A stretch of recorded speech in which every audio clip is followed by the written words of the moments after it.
Hey, welcome to this first devlog for Molten Winds.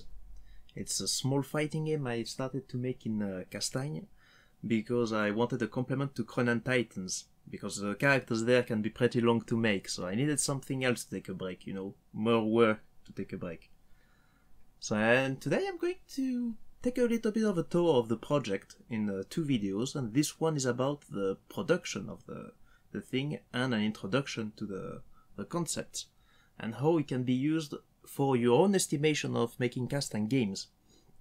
So let's actually see with that. Because so my production constraints here were that it had to be a pilot project. Because Castagne was made from Cronan Titans, it's in that order specifically. So in order to ensure it is actually flexible enough to handle other things, I wanted to have another project that will go in another direction. So that's why my main constraints here are to use only standard Castagne for the main game, so no custom modules or stuff like that, just what you get out of the box to make sure you can do a lot of stuff with it. And I'm gonna do a 2D fighter with assists, because Cronan doesn't have assists, and I am gonna probably do another 2D fighter solo, because that's not where my skills shine as a stylized rendering expert. Which is actually something I'm going to use, because since this is a side project, it needs to be really fast to make. So that's why the characters have very few moves, and I'm actually still using 3D rendering for the sprites. Just that I have a small algorithm to make it look like Game Boy Color art style, which I chose because I actually kinda like it, especially the old Game Boy Color Zeldas. So if you're actually interested in that, I've made an article on the subject you can read on my blog, so the link is in the description. And so it also needed to be a good example project. There's not a lot of those for Castagne, and so that's why I wanted to have it open source in terms of code. So it's also gonna be a free game, maybe not libre, but free definitely. And I wanted to time and document this production, so both through during the production and through these devlogs, which have been a bit of a time coming. So these constraints led me to choose the global direction of my project. So I wanted to do something that's RPG inspired and maybe in a bit of a fantasy western setting. So because I mostly do mech games, you're gonna see a lot of sci-fi or other settings that are a bit more out there. So I said, yeah, that's gonna be another opportunity to do something I don't do usually. But I still wanted to have a bit of a twist with that western part. So it will only have a few moves, and also limited options. So there's gonna be no jump, for instance, and only 13 attacks per character. I'll detail them in the other video. And in order to keep the RPG inspiration, that's what you have your party with the assists, and you can level up during the fights. And this is gonna also lead to more tactical interactions through resource management and clear hitbox interactions. So if you're interested in more details, you're gonna have to go on the next video to get more info on that. So let's see what happened for the project timeline itself, like. How much did I work on that? So you might have heard of it when I announced it at the Niche Fighter Fest last year, in October last year. And it was actually in development not too long before that. I actually started very end of August, and most of the work was done during that month and a half actually. So I did the 2D module for Castagne, the rendering pipeline, the first character, the second character, half of the second character, 2 additional modules to have more assets, and 2 stages. And then it was there that Castagne wasn't progressed enough, so I had to stop there. Then I did show it at the Niche Fighter Fest, and we made Mystery Johnson live with Andrea Demetrio. You can catch the stream of that. The link is in the description once again. So I actually intended to start those devlogs then, but I'm not that good at video. That I hope I don't actually sound too stilted, because because I feel a lot more comfy in person, even in front of live crowds, and this is actually the part where I don't I sound a bit more restricted. But yeah, so that's actually the 5th try. And then, so I continued with that, and in March, I actually made the Adramelke from Sol Invictus. So I made her on a whim during the weekend. You can, as you can see, it's quite fast. And in June, Castaigne was finally advanced enough to be able to remerge with the current branch. That was a lot of work on that end, and now we can actually continue.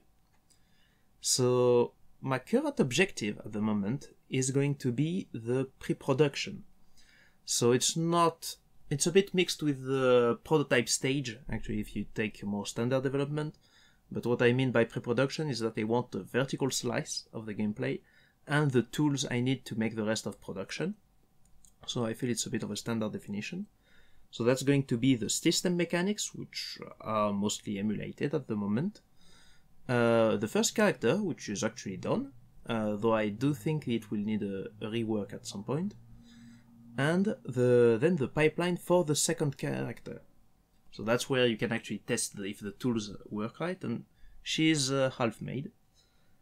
And of course there's some additional iteration mechanics. So then those characters I'm talking about, so I'm going to show them real quick. So it's going to be Aster and Eremia. So these are two, so they have their own classes. So Aster is a wanderer, Eremia is a soldier. Each character has 2 styles. I'm going to go over that a bit more in the other video. But their main styles are Versatile Rushdown for Aster, is a pretty easy character to pick up and play, and Defensive Neutral for Eremia, which is going to be more of a mid-range character, poking you a lot. They have weaknesses. The main one for Aster is going to be his lack of anti-airs, and they are not very good. And for Eremia, she does struggle with evasive moves. They also have an element that's more thematic than anything. So Aster uses fire and wind, and Eremia uses mostly light. So of course, if you want more info on them, please check out the next video. And so at the moment, as I said, so Aster is done, needs a rework. Eremia needs her specials. I need to advance a bit on the Castaigne side for some mechanics, especially for the flow. That means the match flow. And I also have a few guests, as I said. So Mystery Johnson is bare bones. Adramelke has a first pass done, and there's actually a Robot Heroes guest planned for later. We're still in the design phase. So on the actual timing part, so I wanted to get something that's actually going to be accurate and useful for people coming in. That's why I'm taking a bit of attention at what I'm actually timing here. So what I'll be timing is the time it takes to program the actual moves, the time to make the 3D model and the rig, the animations, the implementation of audio, and the technical setup. So when I say the implementation of audio, not the creation of audio, which is like music and the sound effects, which, because I'm not actually, that's not something I actually know how to do very well, so the stats are going to be a bit false. For design, it's gonna happen at any point, so I can't really count it. The time on these videos is not counted, thankfully. And the actual development type of Castaigne is not counted, so because you're not gonna have to develop Castaigne when you're making your own game. So I wanted to have something that you can actually use as a reference. But you know, with a lot of caveats, but that's still a first point of reference. So in the end, counting what happened, it's mostly 3D work. I actually recorded all of it and counted that time. Because it turns out if you use Castaigne and you know how to use it, the move's actually very quick to make it. So it's mostly just making all the sprites and assets that's taking most of the time. Of course, I'm not really rushing on the project, by the way. I'm doing this on my own time when I feel like it. And I'm trying to not get idealized stats. So if I just goof off for 1 hour during the timer, it's counted. I'm not trying to do a speed run. It's gonna be like regular development. So let's see the actual breakdown now. So the graphics pipeline that actually allows me to go a lot faster on the animation. took 2 hours and a half. Really. Actually, the additional half hour was for the maps. The initial thing was 2 hours, and the actual article I wrote on the subject was longer to make than the pipeline itself. But that's also my specialty, so that's gonna be. So of course I'm gonna go pretty fast on that.